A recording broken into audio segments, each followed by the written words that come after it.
Samajwadi party की जब UP में सरकार थी और ये स्थल बन चुके थे तो उन्होंने इनके रख रखाव पर कोई पैसा खर्च नहीं किया, टिकटों का पैसा दबा कर रख लिया। लेकिन जब अब वो सत्ता से बाहर है समाजवादी पार्टी, तो अभी 2-3 दिन पहले वो मीडिया में खबर छपवा रहे थे कि हम मान्यवर श्री कांशीराम जी के सम्मान में संगोष्ठी करेंगे। लेकिन जब वो सरकार में रहते हैं तो ना उन्हें पीडीए याद आता है और ना मान्यवर श्री कांशीराम जी की जयंती और ना ही पुण्यतिथि उनको याद आती है सरकार में रहकर। लेकिन जब वो सत्ता से बाहर हो जाते हैं तो समाजवादी पार्टी को फिर याद आता है कि हमें संगोष्ठी करनी चाहिए। मैं सपा मुखिया अखिलेश यादव से मैं ये पूछना चाहती हूँ, यदि मान्यवर श्री कांशीराम जी के प्रति आपका इतना ही आदर सम्मान था तो जब यूपी में मेरी सरकार थी तो मेरी सरकार ने अलीगढ़ मंडल में कासगंज के नाम से अलग से जिला बनाया। उस जिले का नाम मान्यवर श्री कांशीराम जी नगर के नाम से रखा था।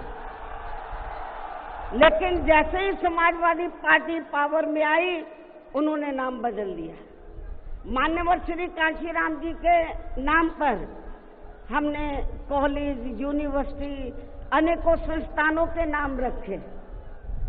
अनेकों संस्थानों के नाम रखे, जनहित की योजनाएं शुरू की। सारी की सारी अधिकांश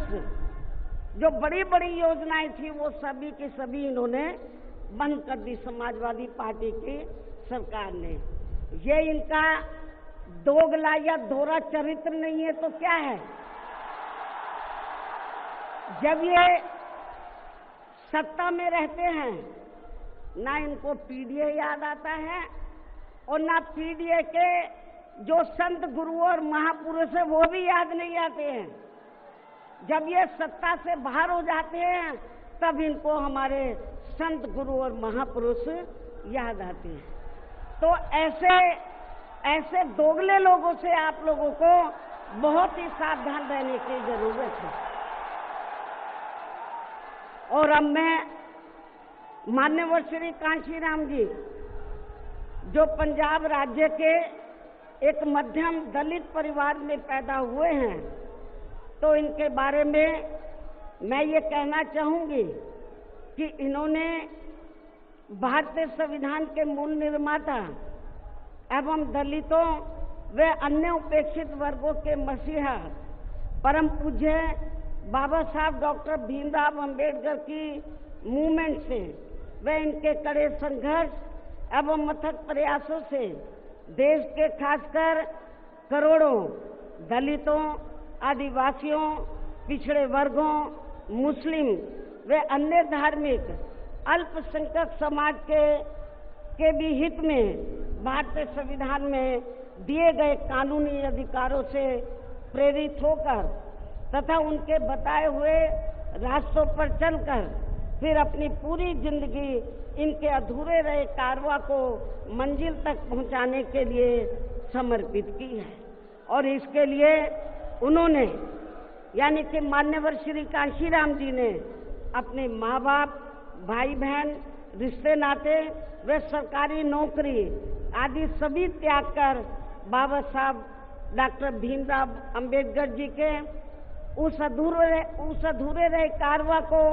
पूरा करने के लिए लगा दी है जो बाबा साहब ने यहाँ देश के करोड़ों दलितों एवं अन्य उपेक्षित वर्गों के लोगों को ये कही थी कि मैंने, बाबा साहब ने क्या कहा था कि मैंने अपने कड़े संघर्ष एवं अथक प्रयासों से इन वर्गों के लोगों को भारतीय संविधान में इन्हें स्वाभिमान के साथ जिंदगी व्यतीत करने व खुद अपने पैरों पर खड़े होने के लिए कानूनी अधिकार तो जरूर दिला दिए हैं, लेकिन उनका सही से पूरा लाभ लेने के लिए इन सभी वर्गों के लोगों को अर्थात बहुजन समाज के लोगों को आपस में एकजुट होकर वह इन्हें अपने विशाल वोटों के जरिए यहाँ केंद्र एवं राज्यों की भी राजनीतिक सत्ता की मास्टर चाबी खुद अपने हाथों में लेनी होगी।